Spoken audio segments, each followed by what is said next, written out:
Bismillahirrahmanirrahim. Assalamu alaikum. I am your history instructor Amna Nawaz and welcome to all of you in your class.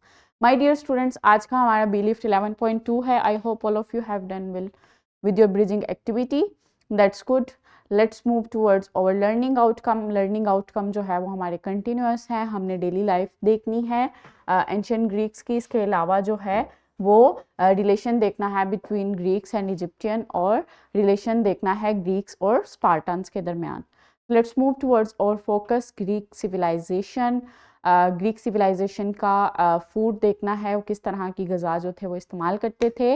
Rare जो occasions होते थे like बहुत जो special events होता था उसमें वो लोग मीट का इस्तेमाल करते थे. इसके अलावा डेली मील्स में फ्रूट्स, वेजिटेबल्स, फ़िश और ब्रेड और चीज़ का इस्तेमाल किया जाता था.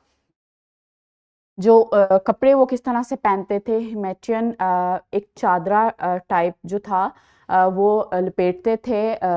जो अपने ट्यूनिक पे जो फीमेल ट्यूनिक था वो थोड़ा लंबा होता था और मेल ट्यूनिक जो था वो थोड़ा शॉर्ट होता था. और इस ट्यूनिक पे जो है वो एक लंबा जो हैवी क्लॉक होता था उसको लपेटते थे.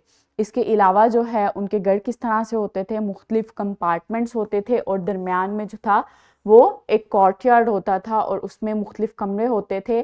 जो वेल्दी ग्रीक्स होते थे उनके पास उनके घर में ज़्यादा जो थे वो कमरे होते थे for the sake of different purposes. जबकि जो कम वेल्दी थे जो सादा जो लोग थे, इकोनॉमिक लोग थे, उनके जो घर थे वो थोड़े छोटे होते थे और रूम्स भी जो थे वो थोड़े कम होते थे.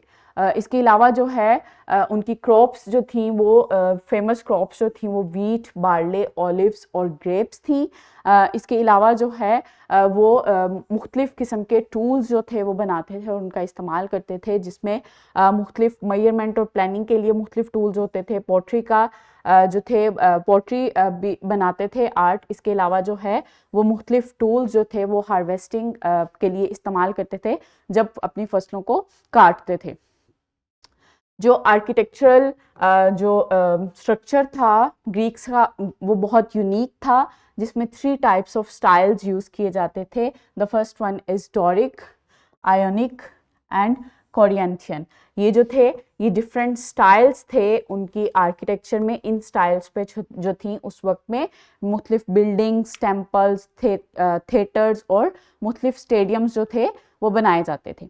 जो पोट्री थी उनकी वो भी बहुत यूनिक थी. इसके अलावा उन्होंने स्कल्पचर आर्ट की भी बुनियाद रखी थी, जिसमें वो इंसानी सांचे जो थे वो बनाते थे with the help of mud और उसके अलावा डिफरेंट मोल्ड से जो है वो मुख्तलिफ स्कल्पचर आर्ट भी करते थे. ओलंपिक गेम्स का भी ग्रीक सिविलाइजेशन ने बुनियाद रखी थी. मुख्तलिफ किस्म की गेम्स खेलते थे जिसमें रेसिंग, रेसलिंग और डिस्कस थ्रोइंग जो थी वो मुख्तलिफ किस्म के खेल और मुख्तलिफ मुकाबले भी उनके लगते थे. जो उस वक्त में मुख्तलिफ सिटी स्टेट्स थी, मुख्तलिफ ग्रुप्स थी, उनमें जो फेमस हैं वो एथेंस और स्पार्टा हैं. इनके आपस में जो थी वो वैसे तो ये एक दूसरे के राइवल्स थे, लेकिन जब बाहर से कोई लाइक पर्शियन एम्पायर जो है वो उनकी तरफ से कोई ख़तरा होता था तो ये दोनों ग्रुप्स जो थे वो मिलके ग्रीक सिविलाइजेशन को सपोर्ट करते थे. एथेंस जो थे वो आर्ट, फिलोसफी और अपनी गवर्नमेंट के लिहाज से जो थे वो स्पेशल थे. इनकी गवर्नमेंट जो थी वो डेमोक्रेटिक गवर्नमेंट थी. और जो स्पार्टा थे वो मिलिट्री स्ट्रेंथ बहुत ज़्यादा रखते थे और वो जाने जाते थे अपने रिजिड डिसिप्लिन की वजह से और मार्शियल सुपरमेसी की वजह से. दोनों जो थे वो एक दूसरे के राइवल्स थे और दोनों जो थे वो ग्रीक सिविलाइजेशन में दोनों ग्रुप्स जो थे वो बहुत स्पेशल थे. एथेंस जो थे उन्होंने डेमोक्रेटिक गवर्नमेंट की बुनियाद रखी थी और स्पार्टा जो थे उन्होंने मिलिट्री जो सिस्टम था उसको बहुत स्ट्रेंथन किया था.